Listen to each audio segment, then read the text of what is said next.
जय श्री राधे। पूज्य श्री सद्गुरुदेव भगवान के चरणों में प्रणाम। आज पूज्य श्री राधा बाबा कहते हैं, जैसे भी हो जीभ को श्री भगवान नाम के उच्चारण में लगाइए। प्रश्न है कि सच्ची चाह उत्पन्न कैसे हो। संतों का यह अनुभव है कि मलिन मन में शुद्ध चाह उत्पन्न नहीं होती, इसलिए सबसे पहले मन को शुद्ध करना है। मन शुद्ध करने का उपाय आजकल कलयुग के लिए एक ही है, वह उपाय है भगवत भजन, भगवत स्मरण। किंतु मलिन मन भगवत भजन में लग जाए, यह भी कठिन है। इसलिए एक काम करें, जीभ से ही भजन करें। लेते जाएं भगवान का नाम। नाम में ऐसी अपूर्व शक्ति है कि अपने आप मन लगने लगेगा। बिना श्रद्धा, बिना प्रेम, केवल हठ पूर्वक जीभ को श्री भगवान के नाम के उच्चारण में लगाइए। मन लगे तो उत्तम है, नहीं तो कोई परवाह नहीं। यदि जीभ ने नाम का आश्रय नहीं छोड़ा तो सब कुछ अपने आप नाम की कृपा से हो जाएगा।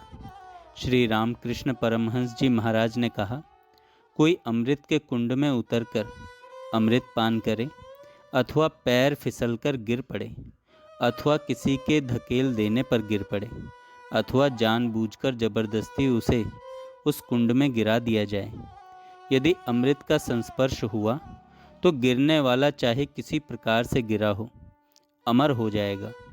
उसी प्रकार श्री भगवान के नाम से संबंध किसी भी प्रकार क्यों न हो, यह सर्वथा दुख से छुड़ाकर अत्यंत आनंदमय प्रभु के चरणों में ले जाने वाला है। इसलिए पुनः पुनः एक ही प्रार्थना है कि वाणी का संयम करें। विनोद करके क्या होगा। क्षणभंगुर जीवन में विनोद, हंसी मजाक का अवसर नहीं है। बहुत रास्ता तय करना है। आवश्यक काम प्रभु की सेवा समझकर करना है। इसलिए आवश्यकता अनुसार बोलने की ज़रूरत होने पर बोल लिया करें। ध्यान रखें कि कम से कम बोलकर ही काम चला लिया जाए, और इसके बाद बाकी जो समय मिले उसमें निरंतर भगवान नाम की ध्वनि होती रहे। धीरे धीरे या जोर जोर से जैसे भी संभव हो, सुविधा से हो, नाम लें। इस बात पर बड़ी गंभीरता से विचार करेंगे। समय अनमोल है। जो श्वास गया वह फिर नहीं लौटेगा। भगवान नाम के बिना गया हुआ श्वास व्यर्थ हुआ। मृत्यु का ठिकाना नहीं कि कब आकर यहाँ का सब खेल मिटा दे। मेरे इस कथन से किसी प्रकार निराश होने की ज़रूरत नहीं है। ज़रूरत है केवल अपनी ओर से पूरी शक्ति लगाकर भगवान को पुकारने की।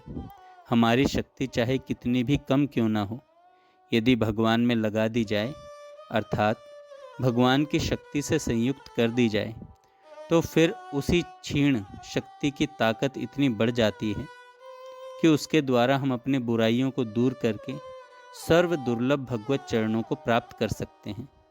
इसीलिए भगवत कृपा की डोरी खींचते रहें। एक बान करुणा निधान की, सो प्रिय जाके गति न आन की। जन अवगुण प्रभु मान न काऊ, दीन बंधु अति मृदुल स्वभाव।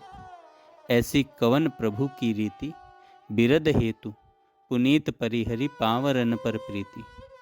इन वचनों पर श्रद्धा बढ़ाते रहें। संतों का कहना है कि यदि कोई सचमुच भगवत कृपा पर निर्भर हो जाए तो फिर वह अपने आप आवश्यक साधनों से संपन्न हो जाता है। उसके लिए सब कुछ भगवान की कृपा कर देती है। सारांश यह है कि भगवत कृपा और नाम को आलंबन बनाकर जीवन के दिन बिताएं। जगत एवं जागतिक चेष्टा से अलग होने की चेष्टा करें। आजकल का वातावरण भगवान मार्ग में किसी को प्रोत्साहन दे, ऐसी आशा कम रखिएगा। कलयुग का निरंतर बढ़ता हुआ प्रभाव साधना करने वालों को अभिभूत कर रहा है। फिर जो भगवान से विमुख हैं उनकी तो बात ही क्या है। इसलिए इस मार्ग में अकेले बढ़ना होगा। रोकने वाले बहुत मिलेंगे, बढ़ाने वाले कम। आपका मन कभी कर्तव्य के नाम पर, कभी धर्म के नाम पर आपको भगवान से हटाकर संसार में लगाएगा। इसलिए सावधान रहें। किसी भी तरह भगवान को पकड़े रहें, भगवान नाम जपते रहें। जय श्री राधे। जय श्री राधे। पूज्य श्री सद्गुरुदेव भगवान के चरणों में प्रणाम।